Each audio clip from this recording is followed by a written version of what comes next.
Have you ever had one of those moments where, I don't know, maybe you're sitting at your kitchen table Right. and you're just staring at this ridiculously high electric bill, or like you're stuck in gridlocked traffic on a random Tuesday afternoon? The worst. Right. And you just happen to look at the window at a tree and you just think to yourself, you know what?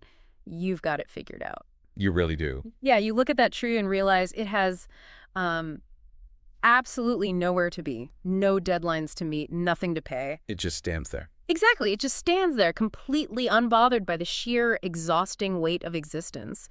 And that fleeting, intensely relatable thought is exactly what we're looking at today. It's such a universal feeling, And honestly. it really is. So today's deep dive is focused on a short but deeply reflective piece from July 2024. It's titled I'm a Little Envious of Trees by an author named Shufeng, and it was translated by Kninu. It's a fantastic translation, too. Yeah, it captures the tone perfectly. And our mission today is to explore this stark realization the author has while sitting by Lake Anaheim. Right. We want to unpack exactly why modern human life feels so overwhelmingly heavy compared to the natural world and, what we can actually learn from this perspective. So, okay, let's unpack this. Let's do it. Set the scene for us. Where is the author and what's going through their mind? So Shifeng is sitting by Lake Anaheim, and he's just gazing at these lush trees all along the shore. And, normally we think of nature as this peaceful escape. Right, like a calming retreat. Exactly. But instead of feeling purely peaceful, he's hit with this sudden, overwhelming wave of melancholy and frustration, really. Yeah, the realization hits hard. It does. He actually exclaims, and this is a direct quote, "Damn it, I'm alive, and yet I'm not as unrestrained and free as a tree." Wow. I mean, damn, it really sets the tone there. It completely shatters that illusion of human supremacy we all walk around with. We're like conditioned from birth to view human consciousness as the absolute peak of biological existence, right? Oh, absolutely. We're the top of the food chain. We build cities. Right. We look at a forest and think we're superior because we can, categorize it or harvest it. But sitting by that lake, he experiences the exact opposite feeling. Because to actually feel envious of a plant, you have to look really honestly at the logistical nightmare we've created for ourselves. Oh, the logistics are they're endless. They really are. And I love that Shufeng doesn't just stick to high-minded philosophy here. The envy is rooted in the hyper-specific, everyday bureaucracy of modern life. The really mundane stuff. Yes. We are talking about the fact that trees don't pay for electricity or water. They don't worry about taxes or like land tax or internet fees. Or the fluctuating cost of oil and gas just to survive the winter. Exactly. And then you add the administrative stuff. Oh, right. Because a tree doesn't need to consider buying a car or getting a driver's license. Obviously. It never has to go down to a government building to apply for an ID card or a passport. It avoids all these, what he calls complicated and distressing administrative affairs. Distressing is the perfect word for the DMV, honestly. Truly. And a tree doesn't need to go to school. It doesn't even have to endure the fundamental daily requirement of wearing pants. Okay, the pants thing is funny, but it genuinely highlights the absurdity of it all. It really does. I mean, we literally have to wrap ourselves in manufactured textiles just to be legally allowed to walk outside our own homes. It's completely unnatural when you really think about it. It is. It's like we're walking around wearing this invisible, heavy backpack full of human inventions, and we don't even realize we're wearing it until we stop and look at nature. Right. The backpack just feels like a part of us. But I do have to push back on this framing just a little bit. Okay, go ahead. Like, why do we accept these logistical burdens? We usually call it the price of living, right? Sure, the cost of society. Yeah. We didn't just invent passports and land taxes for fun. We created these complex systems to stop freezing to death and to prevent society from collapsing. That's the standard defense, yeah. So isn't this administrative dread just the necessary toll we pay for a longer, safer life? Especially when a tree proves that pure existence requires none of it. Well, what's fascinating here is how Siofeng actually frames that survival. Because yes, we worry about food, clothing, shelter, transportation, even the weather. We panic about winter and heating. Right, winter is expensive. Exactly.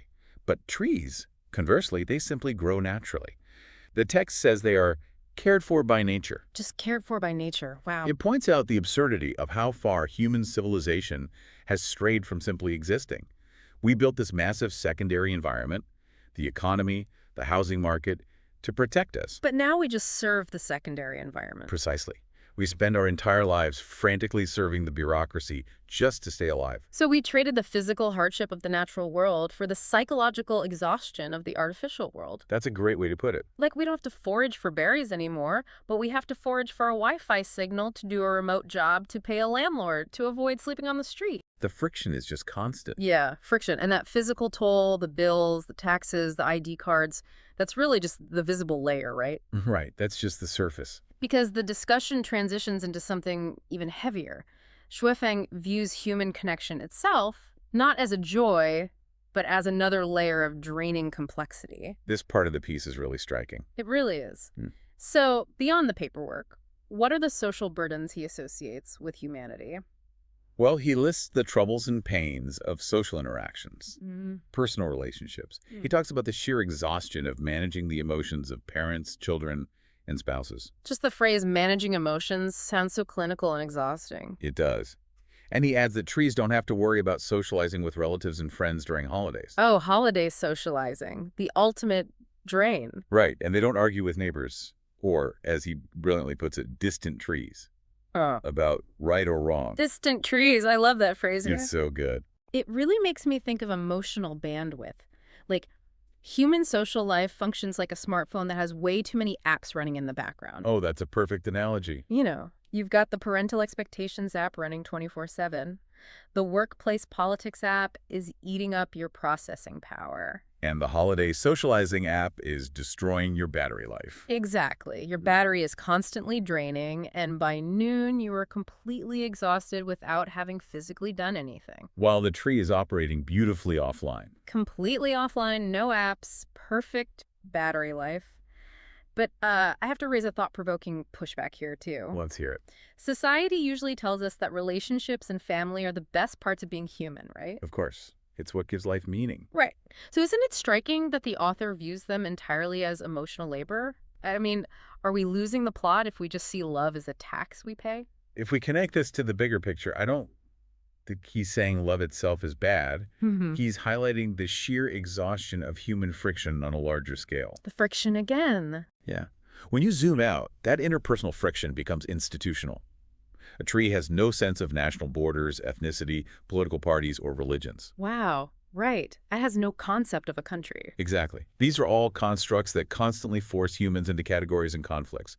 We spend our lives defending these borders and ideologies. We scream at strangers on the internet. We argue with distant trees. Yeah, exactly. The tree never does that. That is just, it's a staggering realization to have while casually sitting by a lake. It escalated quickly from just looking at leaves. It really did.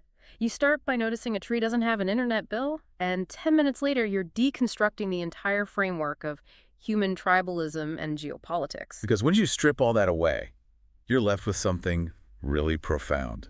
Which brings us to the next point.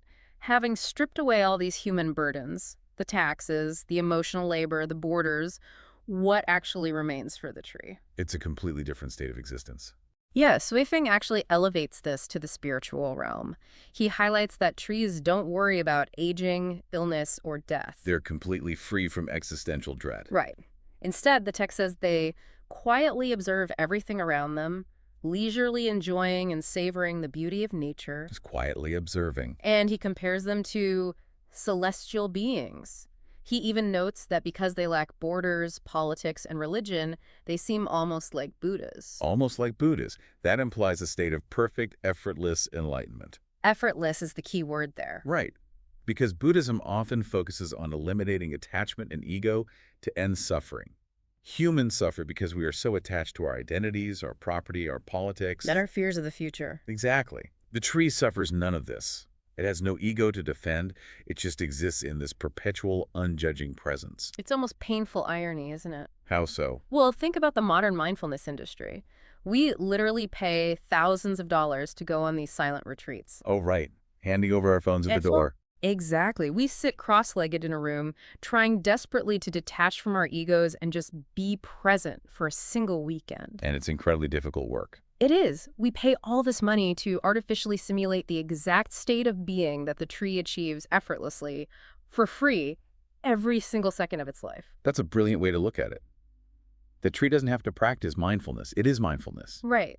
But then how should we interpret the author's raw concluding lament? Because he ends the piece by saying, damn it, living as a human isn't as good as being a tree. How tragic. It hits you like a ton of bricks. It does. It feels so defeated. Like, is it really just a tragedy to be human? This raises an important question about what Zhu Feng is really mourning here. The tragedy isn't just that human life is hard. Okay. The tragedy is the stark contrast.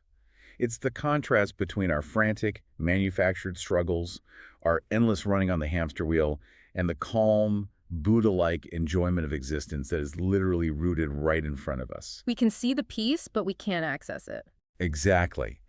We are smart enough to recognize perfect peace in a tree, but we are too entangled in our own artificial systems to ever experience it ourselves. We built a cage, locked ourselves inside, and now we're looking through the bars at the forest. And the bars are made of our own inventions. Wow. That is heavy. It is. But, as we wrap up this deep dive, I want to bring this back to you, listening. Yeah, what's the takeaway for the listener? Right, because obviously you can't actually transform into a tree by, like Anaheim, to escape your internet fees or your emotional labor. Unfortunately not. You still have to pay your taxes. You do, and you definitely still have to wear pants. Non-negotiable. Sadly, yes. But recognizing these societal weights as manufactured constructs, knowing that they aren't fundamental laws of the universe, that can actually provide a strange sense of relief. It gives you a little bit of distance from it all. Exactly. When you're feeling totally overwhelmed by administrative dread, you can just acknowledge it's all an artificial game. It gives you some perspective. And perhaps there's one final thought we can leave you with, building on Wei Feng's realization. Let's hear it. If human beings are intellectually capable of recognizing the profound peace of a tree's existence, that absolute freedom from borders, administrative dread, and endless societal rules, what is stopping us, as a collective species, from intentionally pruning back our own artificial branches to live a little more like the forest we so deeply envy?